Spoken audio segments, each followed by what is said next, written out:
What's up, guys? This is Jakob. I'm content manager and I'm helping small and medium enterprises with their content strategy. Welcome to a new episode of the Content AI show. I'm very excited about my guest today. So I'm going to speak today with founder and CEO of Teammate. He's #1 Amazon bestseller with his book AI as Your Teammate. And very interesting, the subtitle of the book, Electrifying Growth Without Increasing Payroll. So this is a very interesting thing that we're going to speak. But first of all, welcome, Evan, Ryan. Thank you very much for having me. It's really an honor to speak with you today. So welcome to the show. First of all, before we start with all the topics about AI, about your book, about Teammate, can you introduce yourself in a nutshell? So who are you and what is your passion? I'm someone who absolutely loves to grow. So in both my personal Nice. life and in my professional life, the thing that provides me the most fulfillment is growing. And I absolutely love to do things that stretch the limits of what I think I'm capable of, stretch the limits of what those nearest and dearest are capable of.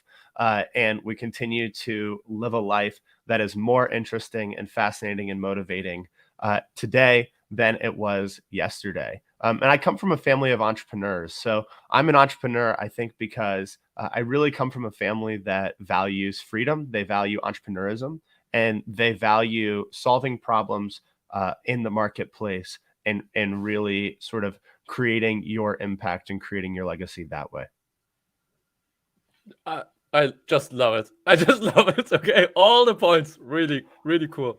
Okay, can you describe, because you're in the AI space, can you describe one of your first memories that you had with AI? So what was it? Was it a movie or was it I don't know, a clip or something? What was it? It was actually my best friend Okay. who, from a very early age, his family loves technology, and from a very early age, like 6 or 7 years old, he was doing mail merge on his Mhm. computer to create, I think it was invitations or something like that, merging,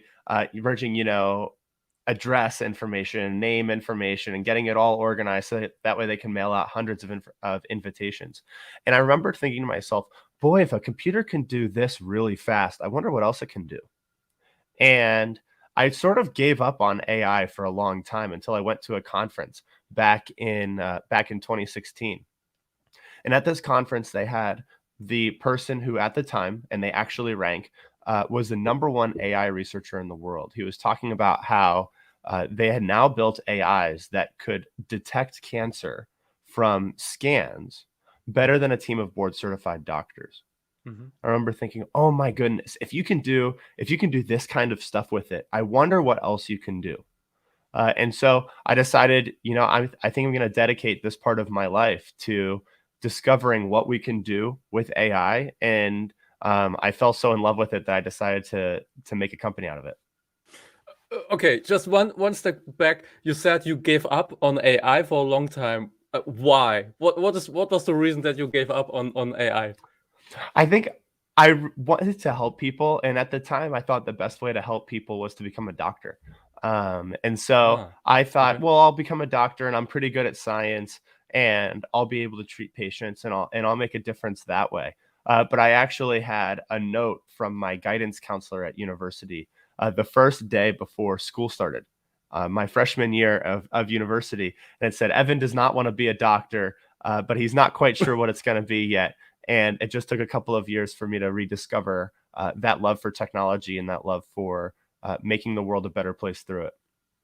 Okay, but you have a medical degree, is that No, right? Or only okay, undergraduate. Only undergraduate. undergraduate. Okay, but at least I don't have a Yeah.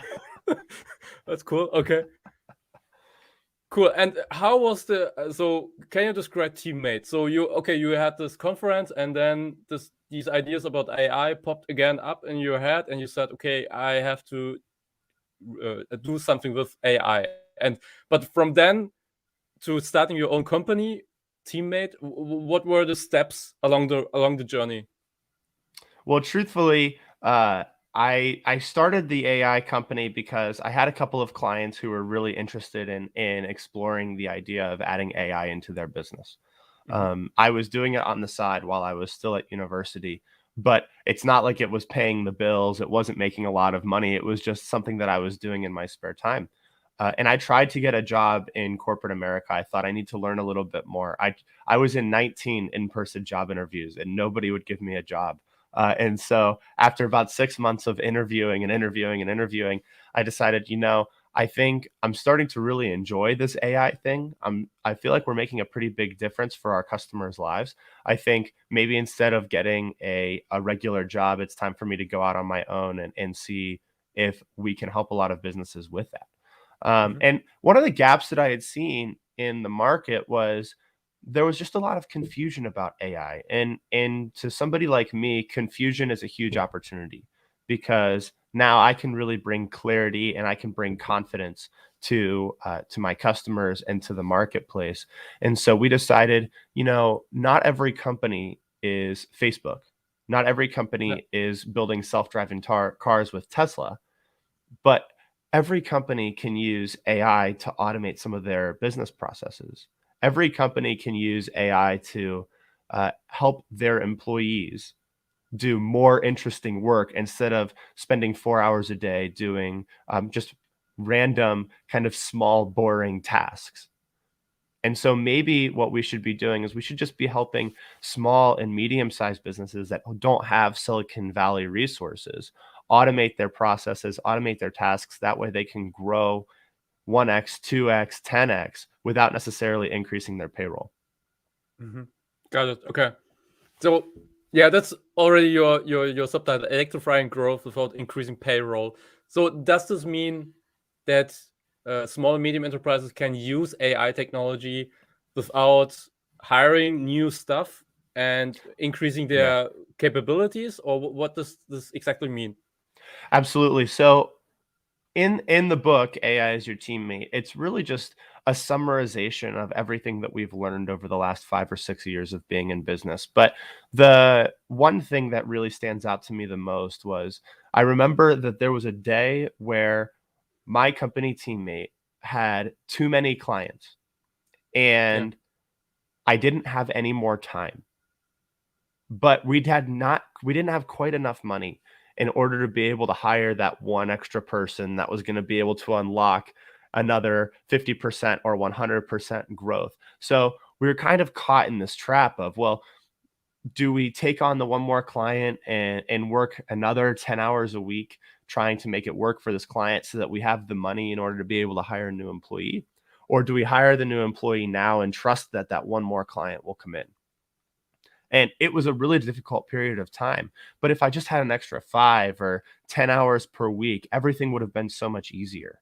Well, what I learned was that there was so much AI that was out there in the world that any small to medium-sized business can use, that after using it, these are tools like Zapier and Copysmith, a new tool that I just discovered called Tango, where it documents business processes for you.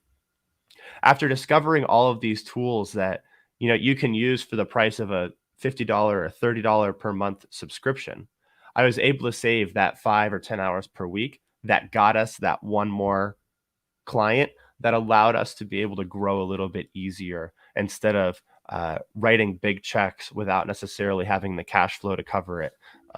And so, yes, every single business right now can be using AI to grow, to save time, no matter if you're saving time in order to grow your business or saving time just to spend time with your loved ones. Yeah. Love it. It also sounds a little bit similar to my experience because I mean, as a content manager, I can create blog articles, social media posts, but one day has just 24 hours also for me.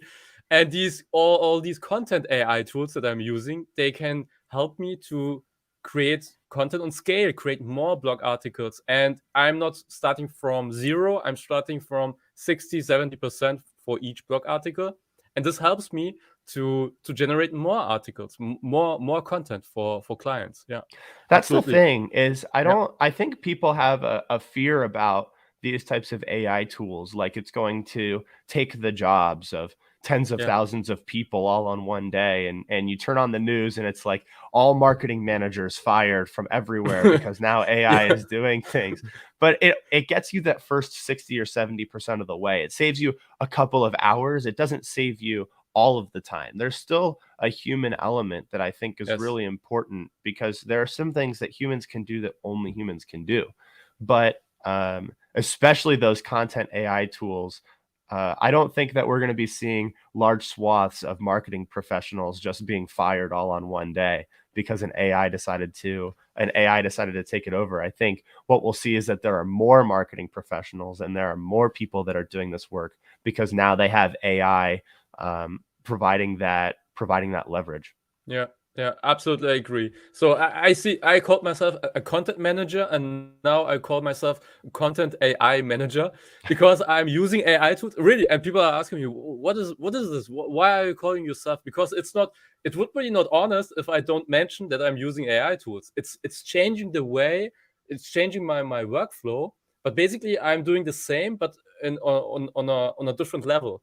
And I'm also not afraid. So that one day there will be a content AI management tool or something, because all the different snippets that I'm doing, all the different campaigns, it's just not possible that one AI tool could all do all these things. That's not realistic in my opinion. Yeah. Yeah, I think the AIs will continue to get better and better. Yeah. But what we've learned with our clients is especially when their marketing team, for example, is pretty strapped. They don't have a lot of people and they have a lot of content that they need to create. Mhm. The more AI that we add into their workflows, the better.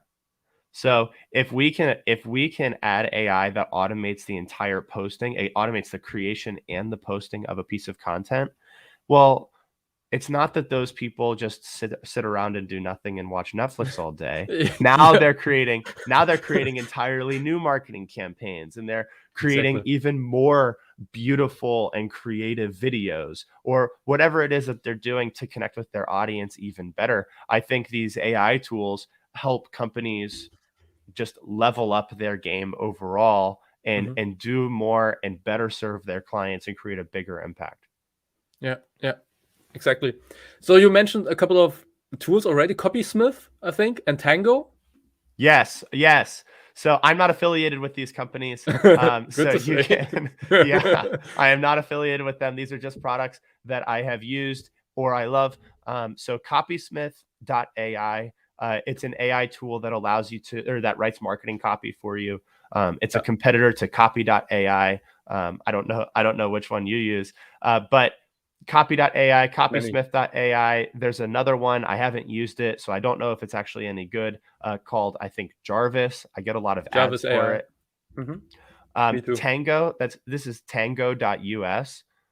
It allows you to use AI for documenting business processes. So if you do a lot of clicking around on screens like most people do, you can just open the little Chrome extension and you click all the things that you would click, and it puts it all into a document for you. That way you can you can train your employees easier. It takes screenshots of everything that you're clicking through. It's really, really nice. There's another tool that I haven't used because I don't edit podcasts, but I heard it's amazing, like truly amazing. It's called Descript, Hmm. Yes, Descript. use Yeah, it also. Yeah. yeah. So it apparently, and I haven't used it, but Descript allows you to edit a podcast like you edit a Word document. Have you used it Hmm. before? Yes. Yes, Does it I'm really still work that using it. well? Yeah, and you can train also this script. This means I'm getting this text and I'm speaking, and then when I'm writing, it can generate also a whole audio file for me. Oh So my gosh. for example, I can't speak because of illness or something. I can write it, and this script when I trained this script in the past, this script can create an audio like I said it really. Oh my god. Oh, that is so cool. Yeah, Okay, but I'm it gonna sign up for it. That way, if I yeah. ever lose my voice, I can just type to the computer. Yeah. So I'm also not an affiliate. I used it a long time. I still have a subscription, I think. But I changed now to Pictory, which is another tool, which is also cool, but don't have these features. But honestly, at the moment, I don't need it. So, but it's cool. This script. Okay, cool. Like it. Appreciate Real your cool. tools. Thank you. Yeah, I love AI tools. And this is what I do all the time when I am doing a task that I don't enjoy doing. I will Google AI for, and then that task. Okay, got it. And a lot of Yeah. times there's something that comes up. There are a lot of software as a service solutions that are built for the small price of a subscription and allow you to leverage that AI to just save a half hour here or an hour there every single week. Yeah. Yeah. Okay, got it. Can you explain what Teammate is doing with the client? So you're helping them basically to use AI tools in order to save time. Is that what you do? So with Teammate, we work with slightly larger businesses. Typically, it's over 20 employees, and they're legacy businesses who have really old, outdated business processes, and they're using their team in ways where their team isn't necessarily doing fascinating and motivating work. And we automate very long business processes. So business processes that might take 2 days or 3 days to do, we will identify them and we'll figure out how can we automate the entirety of this process. That way, your team can do more fascinating and motivating work, and your business can be more profitable all at the same time. So with Teammate, our focus is really on modernizing a lot of these legacy businesses and enabling them to succeed into the future. Yeah, sounds cool.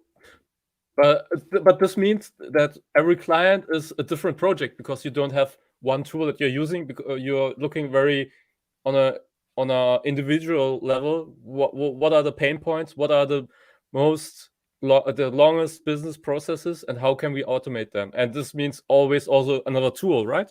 Yes. Yes. Okay. Now, sometimes, for example, we'll work with a client and we'll automate a very long business process, and they'll become very, very profitable, like much more profitable than they were very fast. And they'll come to us and they'll say something to the effect of, well, everybody else who does the same kind of work that we do could also use this AI tool. And so what began as kind of an internal facing AI tool just to help make processes faster has actually now become a SaaS product. And so now we're licensing this software as a service product all around the world. So we at Teammate really help people identify what their process is. We'll build the solution for that process. That way now it's completely automated. And then typically what happens is we turn that solution that we just built with them into a new company. And we're really the product arm for that new company. That way, now our client can sell to their existing client base and to a new client base. And that new client base is actually their competition. That's very smart. That's really smart. Yeah, I like it. That's cool. It's just, I'm just honest. It's a very smart way of leveraging your business Because model. it is a different tool every time. You're right. We're Yeah, starting from writing the hello world in code every single time, and so we do have to find ways to leverage the tools to help as many people as possible. yeah, And we want to help our clients make as big of an impact as they possibly can. And truly, they're the only ones that know exactly how their industry works. Right? We yeah. know how technology works, but they know how their industry works. So those types of partnerships and collaborations really end up being, in my opinion, the most successful ones. Yeah, yeah, makes sense. So how big is your team? So do you have developers? You have marketing team? How big is it? I think all in across the various different businesses that we have, uh, between 10 and 20 at any one time. We try to use contract labor as much as we can. Yeah, We try to hire from all around the world as much as we can, because what we think is that people from all around the world have very different perspectives on how to solve problems, and the cross training that happens between an American developer, for example, and an Argentinian developer is yeah, invaluable. And the way that they solve a problem could be very different than the way that we solve a problem. And we don't know which one is best, which way is best until we get started. So anywhere between 10 and 20, but on our consistent payroll, 6. Okay. And completely remote, or all in one base? Yeah, Completely remote. remote since day one. Wow, that's cool. And we could talk about that too if you'd like, but that Yeah. has been a fantastic learning experience. I like Yeah. it best. Yeah, so I'm also a big fan. Yesterday, it's funny that we were speaking about it. Yesterday, I had a conversation with a more old school entrepreneur who said, "Well, this doesn't work for me. I mean, he's older than me, and I don't know how I will say react to things that will come up in 20 or 30 years." But I'm also a big fan of remote. Okay, cool. That's funny. I was Yeah. talking to somebody yesterday who was in the office for the first time in in a few months, and she said, "It is so distracting. I forgot how distracting it is." That's cool. Yeah. It is really. It is. I mean, It is. yeah, all the noise and yeah. Okay, that's another topic. Um, let's speak about a little bit about your book. So, what was the reason? I mean, yeah, leveraging your business, but what was your main motivation to write this book? During the lockdowns, I Google searched AI for small businesses, and the only two things that came up were chatbots for your website and cybersecurity. Mhm. And I thought, well, there's like a lot more than Yeah. just a website chatbot and cybersecurity. So I kept looking, and then it was like chatbots and cybersecurity. I couldn't get over how there were so many tools out there for Yeah. AI for small businesses, but you couldn't find them. And really, what I wanted to do was use a book to help demystify AI and help people break through the noise on, what matters and what doesn't. And sort of like what I said earlier, if you're not a Facebook or a Tesla or an Apple or a Google, how can you use AI to make your business better, to make your life better? And Yeah. so for us, it was just helping bring lots of clarity and helping generate lots of confidence for our readers that AI is possible and you can get started today. Yeah. Awesome. I mean, you're the founder of Teammate, but you're also co-founder of Lead AI. I saw this Yes. on your profile on LinkedIn, and this is more when I understood it the correct way. It is more about creation, so content creation, and Yes. yeah, So with Lead AI, that's one of those examples of we built a product for one person and then we turned it into a software as a service solution. At okay, Lead AI, we use AI to write, edit, and publish newspaper articles for newspapers. We only write about sports, oh, but the real problem in the news media, and this what we're learning is happening all around the world, is that there are more things to write about than there are journalists to write about it.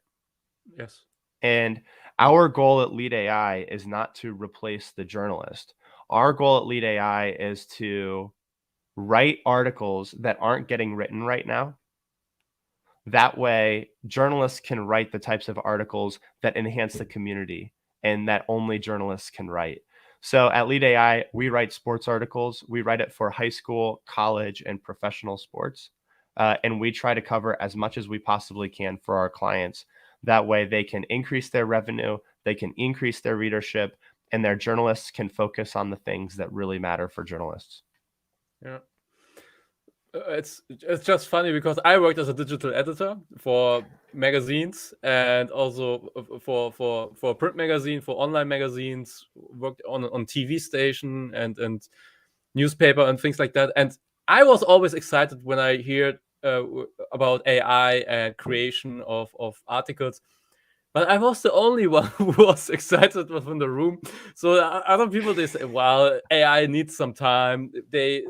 We're much further ahead." So there was there was fear basically in the minds of the other journalists, of my colleagues, and that's the reason why I also shifted my career. But that's another story. What this brings me to the topic of misconceptions or myths that you also wrote in your book about.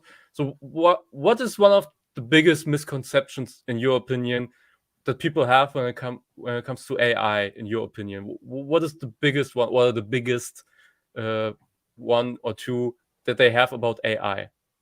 So first, it's that small and medium-sized businesses can't use AI. It's too expensive. That's absolutely not the case.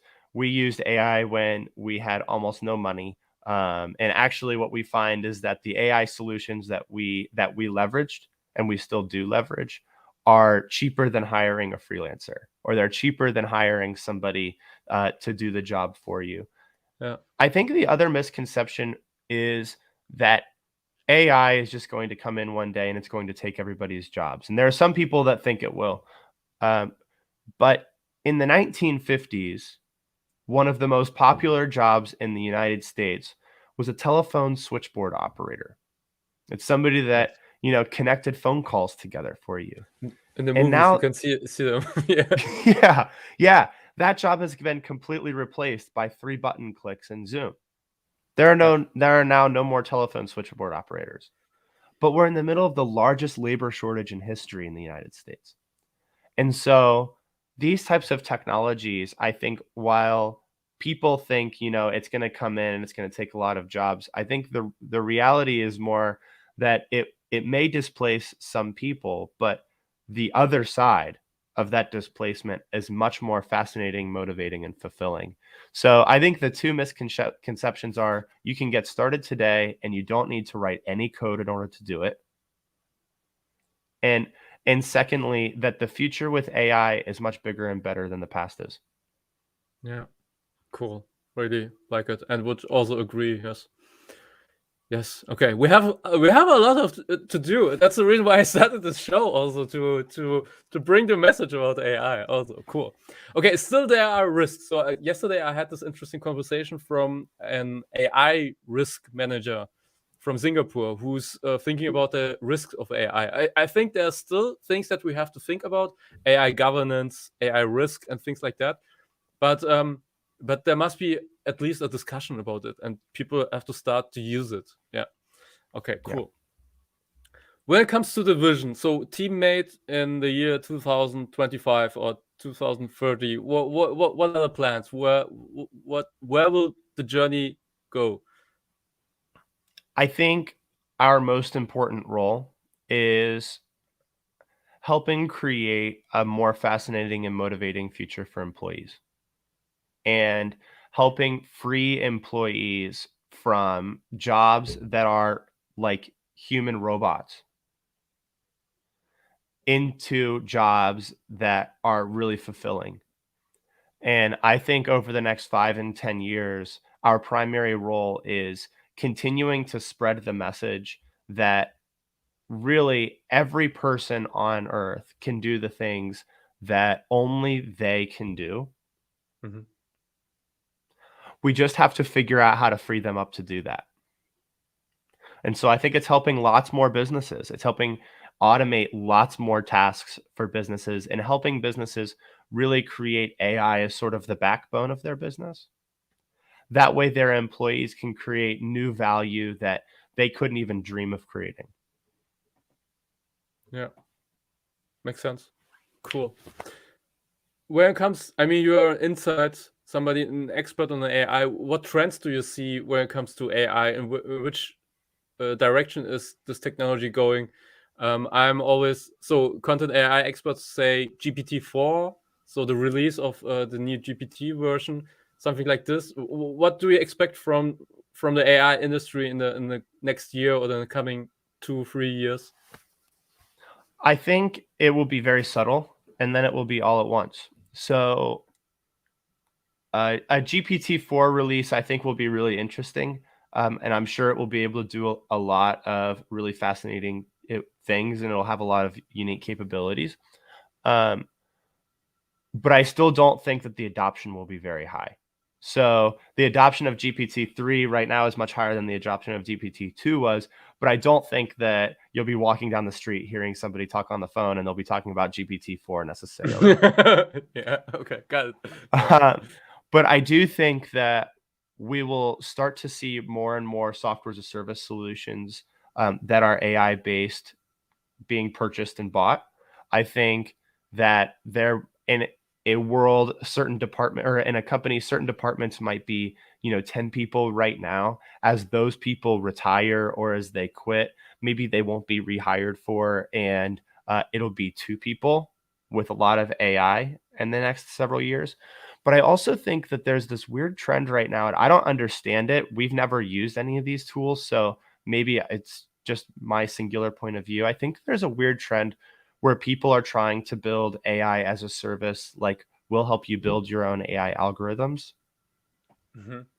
Okay. And I don't believe that that will necessarily take off. I've never once thought that the difficult part of building an AI was actually writing the code. A lot of time, the difficult part of AI is other stuff like knowing what you want and knowing how you actually want it to work in your business. So I think there will be a lot of software as a service solutions that do very niche specific tasks, that do better marketing copy, that do accounting and finance better, that do graphic design, that do all sorts of little tasks. And then over the next 5 to 10 years, those little tasks will be combined into larger tasks. And they'll be a little bit more generalized. Yeah. Interesting. So I think we're still, I think we're still in the bottom of the first inning or the top of the second with AI. So anybody who's feeling like they're late, anybody who's feeling like they have missed the boat, I think we are so early in AI, and there are so many people that aren't even coming close to paying attention to it. I would be surprised if 3 to 5 years looks much different than right now does in terms of adoption. But I think 5 to 10 years will look radically different. Yeah, like it. Yeah, cool. So the thing with the AI building is new for me, interesting. So I will have a look on that one. And yeah, thank you for sharing your ideas. Really appreciate it. Well, so thank you very much. if people want to know more about Teammate or about your book, where should they go? So you can get the book on Amazon, AI as Your Teammate. It's available everywhere. And if you want to learn more about Teammate AI, head to teammateai.com. Okay. And you're very chatty on LinkedIn, I think. Yes. And you're welcome to connect with me on LinkedIn. I post all the time. Yeah. Okay, cool. That's cool. So my last question is always, who do you recommend for my show? So somebody who is in the AI niche, somebody who so the best fit is somebody who is in the AI and content space. So if they create software for content creation would be perfect. But I'm always interested in AI experts, AI specialists who found their own company or who are CEO of a AI company. That would be interesting for me. Yeah. I will give you a recommendation offline, but I have a couple of people who are doing fantastic AI and content work. That's awesome. Okay. So thank you very much, Evan. Do you have anything to share? A last statement or something? No, thank you all so much for having me. It has been a fantastic time with you. I think the parting message would be, you can get started today. Just Google search AI for a task. And I would start with the tasks that you hate the most. And I think you'll be pleasantly surprised by what you find. Yeah, I will test this approach directly. Thanks for sharing. See you. Bye-bye. Bye.